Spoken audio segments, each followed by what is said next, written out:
i-try ko din iwasan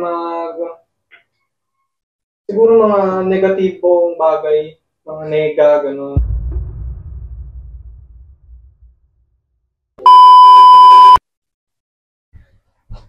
So, welcome sa ating podcast. Ako nga pala si Edwin Dorado, ang inyong host.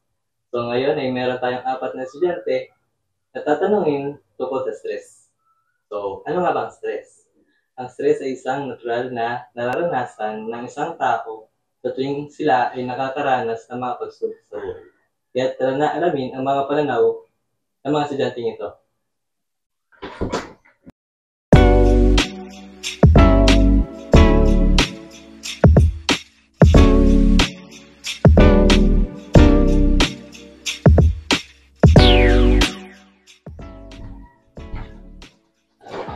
Ayan. So, welcome sa ating podcast, Mr. Rosario. So, based on your experience, ano ang stress sa'yo? Ang stress para sa akin ay yung mga bagay na sinasaktan ka ng ulo siguro, yung, kunyari, naglalaro ka ng ML, yung Hindi ka malo? Pag hindi ka nanalo, tas o kaya yung may mga kakampi kang natitil, kakampi kang hindi marunong, gano'n. Talaga nakaka-stress yun. Ano bang, ikaw nga, nag-ML, di ba? Ganun na ako lagi. Tuwing natatalo ako, syempre. Ang point nun sa akin sa stress ko siguro, dumarating nga stress sa'yo tuwing naglalaro ka at nagkukos sa'yo ng sakit ng ulo, kaya parang ayaw mo na maglaro kung gusto mo pang ipagpatuloy yung sakit ng ulo mo. So, yun lang naman. Maraming salamat. So, ayan. Welcome sa ating podcast, Mr. Raymond Pasco. Maraming salamat sa pagtanggap sa akin dito ngayon. Talagang nagagalakan ako na isa ako sa na-invita. Thank you din. So, ito ang unang tanong. Ano ang stress para sa'yo?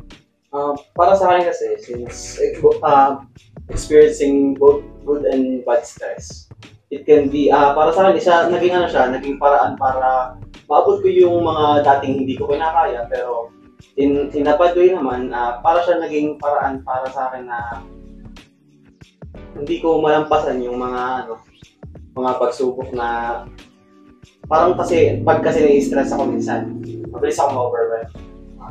Talagang iniisip ko na parang hindi ko kakayanin, hindi ko malalampasan yung ganito. Pero, syempre, sa pamamagitan din ng stress na yun, nagagamit ko yung utak ko para malabanan or maisip ko kung paano ko malalampasan yung mga pagsubok. So, ibig mo sabihin, ginamit mo yung positive effect nun?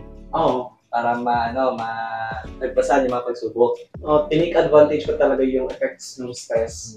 Hindi ko lang siya inayang maapektuhan ako sa masamang paraan. So, yan. Welcome sa ating podcast, Mr. Del Mundo. Yan. So, ito ang unang tanong. Mahirap ba maging pogi? Joke lang. So, anong stress para sa'yo? Ang stress para sa akin, siguro yung kunyari, magsasalita ka sa harapan ng sa klase, yung dito, research, ganun ba? Yung nabubulol ka na, hindi mo alam sasabihin mo, yung nag-aral ka, pero sa sobrang kaba, nawawala sa isip mo yung sasabihin mo. Parang ganun. Yung sa kapugian mo, hindi ka na-stress? Hindi. Okay talaga ako eh. Sana all. So, ano pa? Bigyan mo pa ako ng iba pang Ang scenario, gusto mo sa gaming eh. Sige. Okay lang. Yung, di ba maglalaro ka? Yung tipong, ang ganda ng laro mo, tapos ang kakampi mo, ginugulo ka. Talagang nakakanya. Talagang may inis ka. Oo. Sama sa paramdam yun. Pero kahit nainis ka, pogi ka pa rin ngayon. Sana all. Thank you. Thank you sa ating Napakaganda naman ng interview mo. Ayan, so welcome sa ating podcast, Mr. Luis. Ito, ang unang tanong. So, ano ang stress para sa'yo? Para sa akin yung stress yung laging nag-setback sila kumbaga. Mm. Dedicated ka na maganda ako. Pero yung environment mo hindi sumasang-ayon sa ganun. So, Bababa. Kaya may project. Tapos grouping. yung mga hindi natulong sa grouping, siguro. Kaya sa'yo lahat na pupunta yung gawa. Mahirap nga yun. Mga sila nahiya sa sa'yo. Kumbaga. So, Kuminado ako, pero natulong ako pag ayaw. okay lang. Tapos yung iba, groupings. Kasi iba, ang ano pa, kukulit, na ano na kung ano-ano. Sensor, kumbaga. Mahirap kasi kasuwin. Oo, magulo. Ganyan. So, Sa akin, ngayon ba? Nestos ka ba? medyo. Kasi minasagan ko sa interview. Okay lang naman yan. Ito yung natural lang naman to sa ating mga para malaman nilang mga nararanasan ng mga estudyante. So, ganun. Kaya, so, maraming paano mo namamanage o nasusolusyonan ng stress? Kung ma-manage ang stress, siguro, tatry ko munang umalis sa pinaglalaroan ko. Kunyari, sobrang tilt ko na sa mga kalaro ko. Lakad ako konti, kahit di naman totoo siguro. Pero, sa totoo lang, parang pag mamamanage ko ang stress ko, siguro, iiwasan ko muna yung paglalaro. Muna ako video, documentary, mga usap-usap, mga conspiracy theory, ganun. Hindi ko mabasa yung sorry. Pero may tanong na ako. Sana naman, totoo yung sinasabi mo. Kasi parang nakakari. Totoo. So, ayun. Wala na ba iba? May iba ba? Siguro i-add ko yung bukod sa paglalakad, pag hiwalay dun sa laro, i-try ko din iwasan siguro mga negatibong bagay, mga nega, ganun. Nega? Ayun, tsaka syempre magtatry ako maglaro ng ibang laro, siguro mga RPG, yung mga chill lang, ano pa bang pwede sa tingin mo? Mga Genshin, huwag muna yung mga talagang sumasakit yung ulo ko pag nakikita maglaro. Para bawas nega. Bawas nega eh. Talagang gano'n talaga sa iba. Mahirap kasi pag nega. Oo. Pag puno ng nega yung mga palibot sa'yo, talagang mahihirapan kang makaahon sa mga bagay, lalo na kung ito mga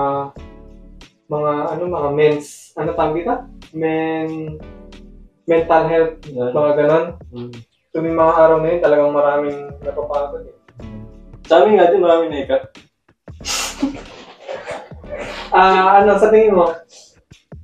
Okay na yun, siguro. Okay na yan. Isang pogi.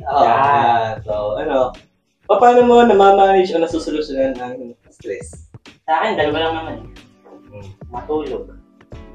Para pagising mo, wala ka nang iisipin. Nakapagpahinga ka na eh. Ano iniisip mo? Akala ko sa'yo, pagkatulog mo, tulog ulit. Hindi. Or nakapaglaro sa mga kaibigan. Di kaibigan ka ba? Marami. Marami. Siyempre, pogi kayo. Pag pogi, marami. Ay, meron pa pala isa. Ano ba? Sige. Ito talaga ba?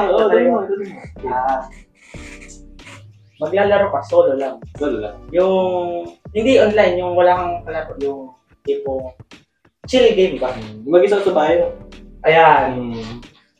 Yung literal na mag-isa sa dilim mo. Hindi naman ganun. Hindi ko. Grabe ka naman. Ano ba? Yung, kunyari, Geometry Dash, yung pindot-pindot lang. Mga open games. Yung offline. Yung madali lang laruanin, yung papatanggal stress. Oh. Ano pa? Ano pa? Ano pa? Mm. Wala na eh. Wala na. Okay na ako eh. Mm. Yan. O yan. So, yung stress ba? Nakakadagdag pogi? Makakabawas yun. Nakabawas pa? Huwag ka nang stressin. So, ibig sabihin, pag dahil ka na-stress, pumapangat ka. Kaya nga hindi ako na-stress. Ay, kala ko ba na-stress ka? Ba't nandito ka sa podcast namin? Oo. Ano? Na-stress ka ba? Kasi ang pamagat ng podcast namin, stress. Hindi, ba't ulitin? Hindi, sige. Okay lang. Hindi ka na-stress, sige. Ano na lang? Sige. Ang dali ulitin nila. Wala, ba't ulitin? Okay, goods yan. Goods yan. Sige. Wala ka na ba ibang na-experience? Wala na. Dati lang. Dati. Ngayon, tuwa mo. Paano nagawa ko? Ano lang, taga-interview lang ako dito. Ba't nagawa ko? Ay, taga-stress ko. So, na-stress ka. Hindi kasi nakakabawas yun. Hindi, nadadagdagan pag ini-interview. Sige. Goods. Okay, thank you sa ating paano ma-manage yung stress? So yan, napakaganda ka. Kasi madalas lalo bilang mga estudyante na lalo college, marami na rin ginagawa. May mga deadline na dapat tayo may mga requirements per semester, per quarter. So, para sa akin, isa sa naging maganda or effective na ways na manage ko yung stress is syempre by spending time with my family. At syempre, sa pamamagitan ng hindi pagpapatagal ng mga activities na dapat na ipasa. Kasi mali naman yun. Na isa rin yun sa nagiging causes ng stress, yung nagkakaram ka, yung nahihirapan kang kasi may nahihirapan kang mag-comply kasi malapit na yung pero hindi mo agad ginawa kasi. Yun yung isa nagiging causes ng stress. Talagang time management na. Time management talaga yung magdadala sa'yo. Lalo sa college. Kasi kapag inuuna mo yung mga ibang bagay kaysa sa mga kailangan mong gawin, siyempre, doon ka mahirap, may stress ka talaga kapag ganyan. Kaya yung kanina, inulit na natin yung kanina kasi Okay lang. So, ayan.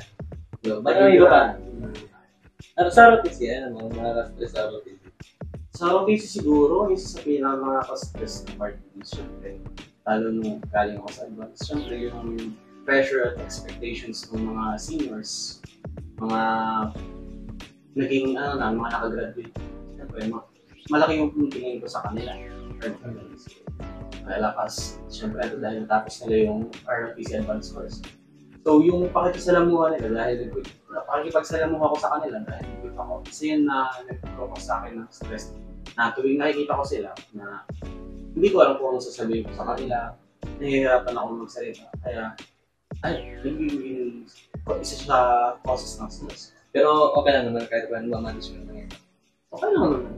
Kasi magaling, kahit na nag-quit ako, hindi naman sila nagtatanim ng sama ng loob. Parang naintindihan din ang mga layas. So, ayan. So, ang next question natin is, paano mo na ma-manage o nasusolusyon ang stress? Yung paano ko na ma-manage niya. Kung paano mo babawasan? Yan. With friends. Dahil na, nagkapiruan. Nanto, kumbaga lagyan sa school works. Secret lang. Don't get ready to ask for help. Ganun, para bawasan yung stress. So, meron akong tanong hindi ko kasi natanong doon sa kanina. So, nakaka-stress mo maging kalbo? Hindi naman, para sa akin. Hindi. Kasi pag sinabi ko, hindi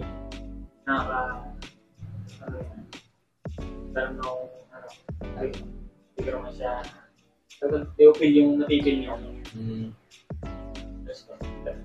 Hindi ba ka nagiging dalawa yung araw pag nasa inyo talaga? Kasaan ni parang nasasagap mo lang yung enerhiya ng araw. Kaya mukha ka nagiging pangalawa. Hindi mo nakaka-stress din. Hindi. Pero pag lagi-lagi na kalbo, ganyan, kalbo, exam, nag-uusapan na. Okay lang. Yung isa nga pogi. Kaya nga, personal lang. Hindi ba kasi, no? Hindi pa ba si Pogi? Babalik siya dito kasi may sagutan ka. So, yun ang gusto ko sa akin, napaka-positive. Hindi siya Oo. bababag siya. Wala ba siyang stress? Yun ang pinagkatao, ba't siya nandito? Okay, samantalang about stress yung ating Pasok siya dito sa stress. nga, pero okay lang, kasi maganda naman yung sinabi mo. So, ikaw, baka may dalidag ka pa? Saan? Wala. Wala na? Thank you. Sa next question na tayo. So, ayun, ito ang ating closing. So, maraming salamat dun sa apat na ating naimbitahan ngayong sa ating podcast dahil nalaman natin na kailang mga experience. So, ayun, thank you at maraming salamat.